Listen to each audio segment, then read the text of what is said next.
नमस्कार दोस्तों, मैं हूं मुकेश कुमार। आप देख रहे हैं मुकेश केमिस्ट्री क्लासेस। दोस्तों, आज हम आपके लिए लेके आए हैं बहुत ही शानदार टॉपिक, हाइब्रिडाइजेशन। किसी भी परमाणु का संकरण कैसे निकालते हैं या संकरण निकालने का ट्रिक क्या होता है। एकदम आसान भाषा में बताएंगे आपको, इजी भाषा में, इजी ट्रिक में, जो एक बार देखेंगे तो आपको कभी भूलेंगे ही नहीं।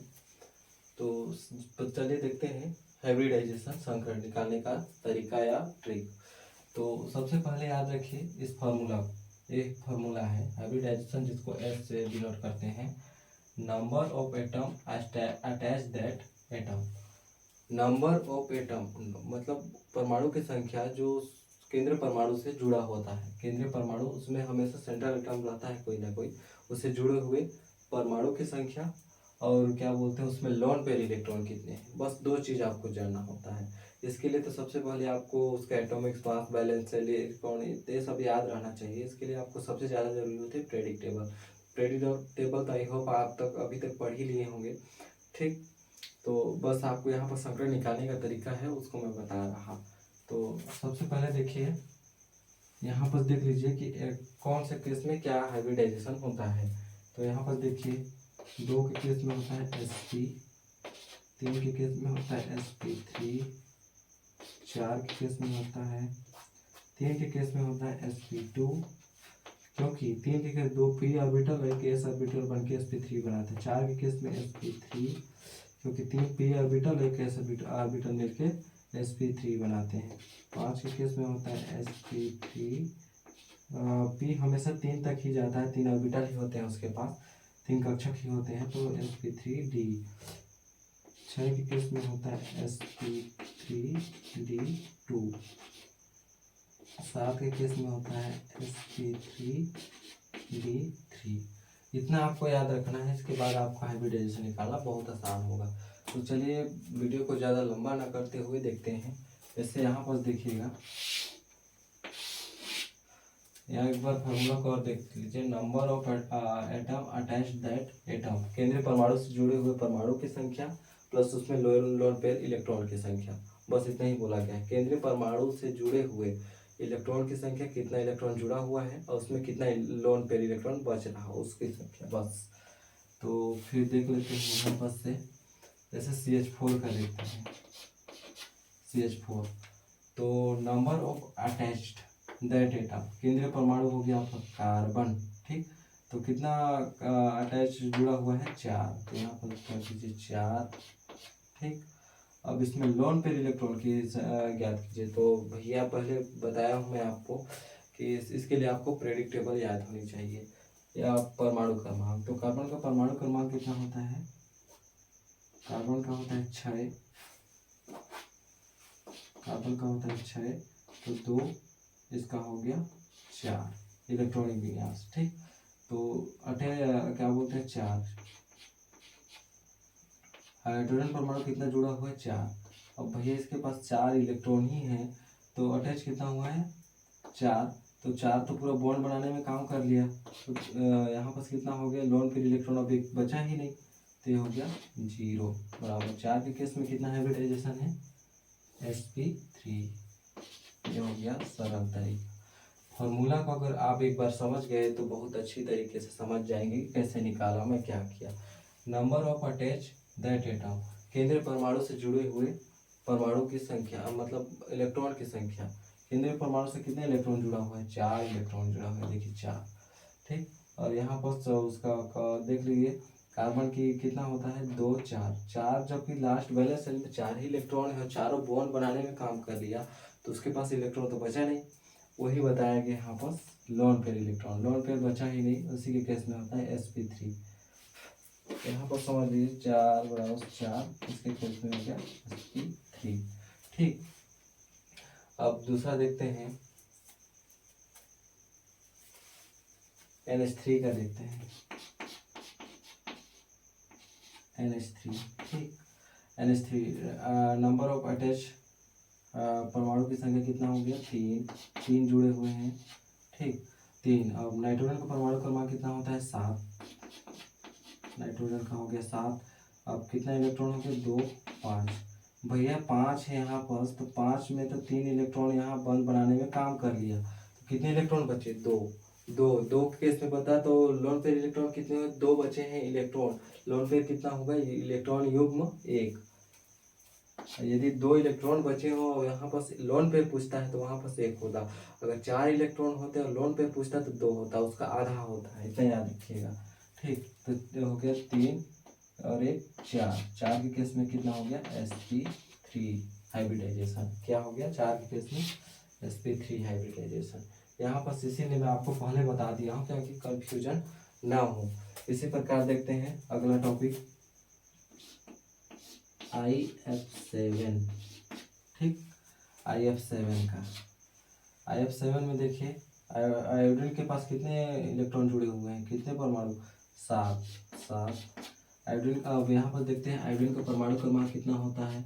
परमाणु क्रमांक मत जाइए क्योंकि ये 17 नंबर का ग्रुप का है, हैलोजन तत्व का है। नाइट्रोजन हो गया आपका 15 का, कार्बन हो गया 16 का, इसीलिए 6 था। यहाँ पर 17 का है तो 7। कितना, वैलेंस शेल में कितने इलेक्ट्रॉन हुए, 7।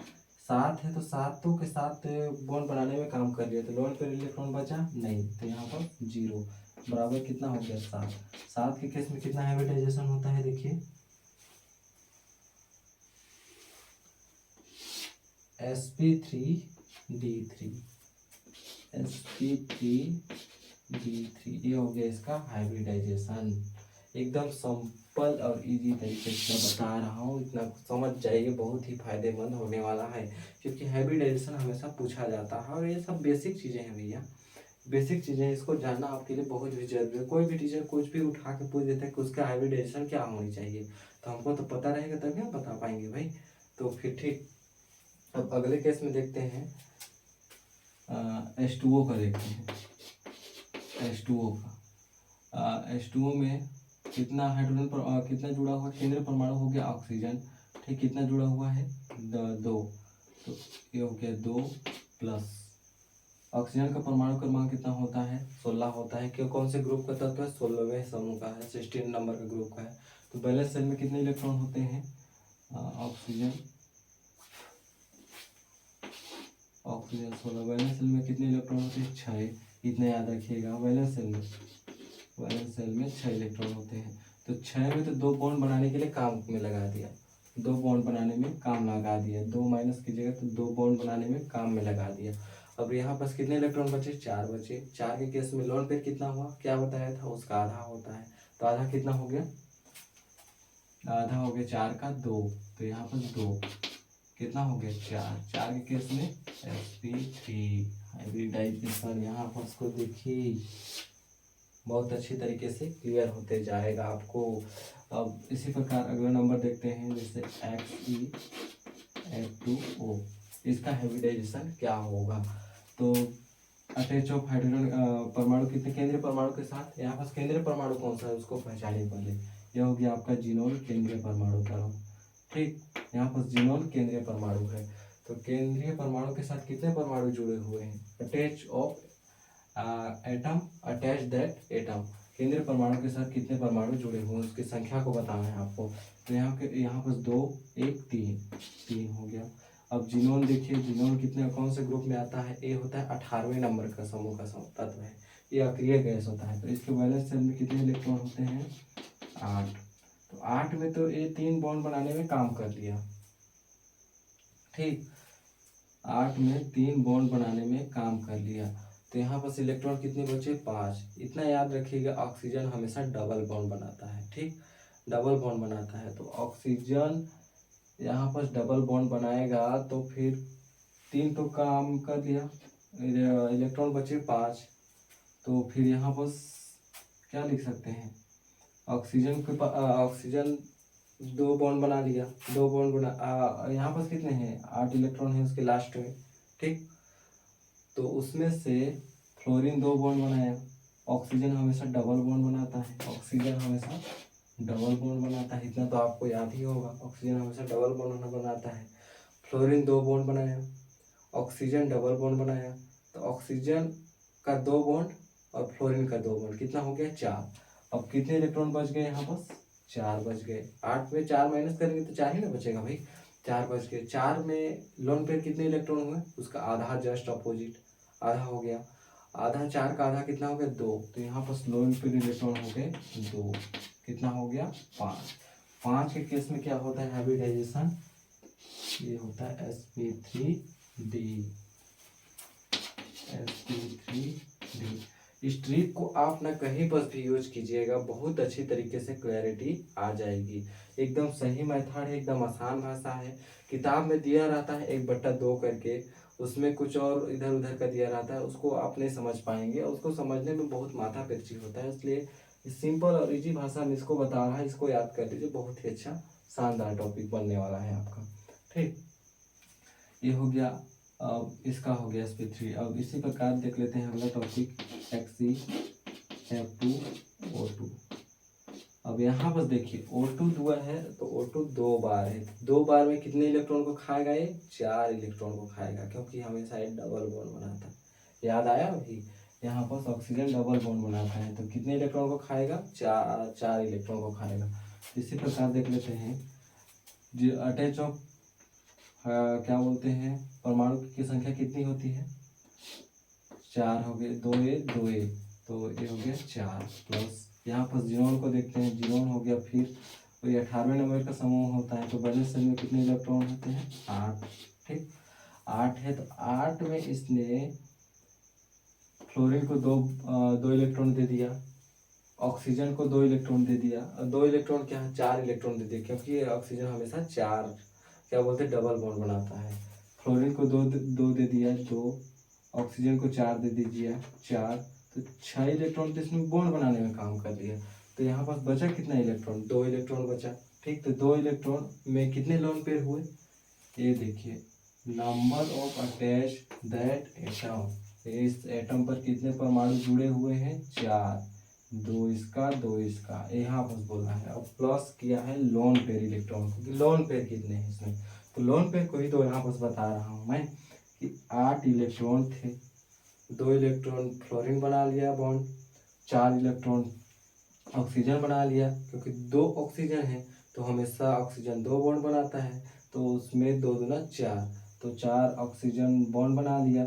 बचे कितने इलेक्ट्रॉन, 2 4 6, बचे कितने इलेक्ट्रॉन, 2 इलेक्ट्रॉन बचे, 2 इलेक्ट्रॉन बचा, तो 2 में लोन पेयर की संख्या कितनी हुई 1, यहाँ बस क्या हो गया 5, इसका हो गया sp3d। ये हो क्या है इसका हाइब्रिडाइजेशन। अभी समझ में आया, इतना में तो बहुत अच्छी तरीके से क्लियरिटी आ ही जा रही होगी आप लोग को। एक और एग्जांपल देखते हैं IF7। Number of attach that atom, कितने परमाणु जुड़े हुए हैं 7, प्लस लोन पेयर की संख्या ज्ञात करने के लिए उसको देखेंगे। पहले आयोडीन होता है 17 नंबर ग्रुप का, वैलेंस शेल में इलेक्ट्रॉन होता है 7, लास्ट में वैलेंस शेल में संयोजी कोष में इलेक्ट्रॉन होता है 7, 7 में सातों के तो 7 इलेक्ट्रॉन बंद बनाने में काम कर लिया, तो यहाँ पर लोन पेयर एक आध भी बचा नहीं बचा, तो यहाँ हो गया 0, कितना हो गया 7। 7 के केस में sp3d3, यहाँ पर देखिए 7 के केस में क्या है sp3d3। ये हो गया आपका सिंपल और सबसे इजी आसान भाषा में हाइब्रिडाइजेशन। इसी प्रकार चलिए इसको तो देख लिए, अब कोई केटायन एनायन वाला को देख लेते हैं, जिसमें प्लस चार्ज हो माइनस चार्ज हो, उसको देख लेते हैं, उसमें समझ में आ जाएगा। तो यहाँ पर देखते हैं NH4 प्लस, इसका देख लेते हैं। ठीक, यहाँ पर जहाँ भी प्लस हो वहाँ पर माइनस करना है, मतलब जहाँ भी प्लस का साइन दिखे वहाँ पर से घटाना है, और जहाँ भी माइनस का साइन दिखे वहाँ पर जोड़ना है, इतना याद रखिएगा। तो number of attach that atom, कितना परमाणु जुड़े हुए हैं यहाँ पर 4। ठीक, 4 जुड़ा हुआ है। अब लोन पेयर इलेक्ट्रॉन की संख्या कुछ नहीं है यहाँ पर, तो सबसे पहले यहाँ पर देख लेते हैं नाइट्रोजन को देख लेते हैं। नाइट्रोजन का परमाणु क्रमांक कितना होता है 7। ठीक, 7 के केस में इसका हाइब्रिडाइजेशन क्या बोलते हैं, 7 के केस में इलेक्ट्रॉनिक विन्यास 2 5, 5 है 5, यहाँ पर हो गया 5, 5 में कितने इलेक्ट्रॉन प्लस साइन कितना है 1, 5 में 1 घटा दीजिए, माइनस में बताया ना, जहाँ भी प्लस का साइन हो तो घटाना हो वहाँ पर, यहाँ पर हो गया 4। ठीक, यहाँ बस आपको समझ में आ रहा है। नाइट्रोजन में वैलेंस शेल में कितने इलेक्ट्रॉन है? 5। 5 प्लस का साइन अगर 2 होता तो हम 2 घटाते, क्योंकि ये भाई प्लस का साइन हमेशा क्या दिखाता है, जैसे Na सोडियम का हो गया 11, ठीक। अगर यही बस होता Na प्लस, मतलब ये एक इलेक्ट्रॉन को दान कर दिया, तो इसका इलेक्ट्रॉनिक विन्यास कितना हो जाता है? 10। इसको आपको इलेक्ट्रॉनिक विन्यास में पढ़ेंगे, तो वही बस तो हुआ है भाई यहाँ बस, वही तो मेथड यूज हुआ है यहाँ पास, एकदम सिंपल। देखिए एक इलेक्ट्रॉन दान कर दिया तो कितना हो गया? 4। अब इसमें नाइट्रोजन के पास 4 ही इलेक्ट्रॉन बचे, चारों के चारों बॉन्ड बनाने में काम कर लिए, तो लोन पे कुछ बचा नहीं बचा, तो यहाँ पर लोन पे इलेक्ट्रॉन 0 बराबर 4। 4 के केस में कितना क्या हाइब्रिडाइजेशन होता है? sp3। ये हो गया आपका केटायन वाला भाग। अब इसी प्रकार एक और एग्जांपल देखते हैं ताकि और अच्छी तरीके से आपको समझ में आ जाए। केटायन वाला में जैसे SO4 -2 का देखते हैं, ठीक। नंबर ऑफ अटैच कितने होते हैं? 4 यहाँ पर अटैच हुए, ठीक। अब लोन पेयर इलेक्ट्रॉन को ज्ञात करने के लिए पहले वो इलेक्ट्रॉनिक विन्यास में जाना पड़ेगा। सल्फर का परमाणु क्रमांक कितना हुआ? सल्फर का हो गया आपका 16। वैलेंस शेल में कितने इलेक्ट्रॉन हैं? 6, ठीक। वैलेंस शेल में कितने इलेक्ट्रॉन हैं? 6, ठीक। जहाँ बताया कि -2 है तो यहाँ पर क्या करना पड़ेगा? +2 जोड़ना पड़ेगा, ठीक। +2 जोड़ दिए, जोड़ने के बाद कितना हो गया? 8। ऑक्सीजन कितना है? 4 जुड़ा हुआ है, ठीक। ऑक्सीजन कितना जुड़ा हुआ है? 4। तो अटैच को यहाँ पास मत देखिए, 4 जुड़ा हुआ है, 4 ऑक्सीजन 4 जुड़ा हुआ है, और ऑक्सीजन हमेशा डबल बॉन्ड बनाता है, इतना तो याद है आपको। डबल बॉन्ड बनाया तो 4 दूना 8, तो 8 के 8 पूरा बॉन्ड बना दिया। क्या बनाया? बॉन्ड। तो लोन पेयर इलेक्ट्रॉन कितने हुए? एक भी नहीं। लोन पेयर इलेक्ट्रॉन कितना हो गया? 0। तो 4 के केस में कितना हो गया? sp3। ये हो गया इसका हाइब्रिडाइजेशन sp3। इसको सिंपल इस भाषा में भी समझ सकते हैं, जैसे आपको दिखाता हूँ। सल्फर को लुईस दो द्वारा समझा देता हूँ। सल्फर का परमाणु क्रमांक 16। 16 के वैलेंस शेल में कितने इलेक्ट्रॉन है? 6, ठीक। 6 है तो 1 2 3 4 5 6 कितने परमाणु जुड़े और आ रहे हैं इसके पास? 2 और आ रहा, तो 1 2। ऑक्सीजन डबल बॉन्ड बनाता है तो ये हो गया 0। ऑक्सीजन डबल के साथ ऑक्सीजन के साथ ऑक्सीजन, बॉन्ड कितना बनाया? 1 2 3 4। 4 के यही हुआ 4। लोन पेयर इलेक्ट्रॉन बचा ही नहीं, तो इसी यही होता है sp3 हाइब्रिडाइजेशन, ठीक। देखिए दोस्तों कितना आसान है। आप अगर इसको आप और अच्छे से रिवाइज करेंगे, मैं एक दो मेथड और बताया हूँ मेरे वीडियो में, उसको जाके देखिएगा, तीनों मेथड को कंबाइन करके देखिएगा, तो जो आपको अच्छा लगेगा ना उसी को फॉलो कीजिएगा। तीनों का तीनों सही है आपका, ठीक। तो तीनों को अच्छे से देखिएगा, समझ में आ जाएगा। आई होप वीडियो अच्छा लगा होगा और अच्छे से समझ में भी आया होगा। तो मिलते हैं अगले नए टॉपिक पे। धन्यवाद।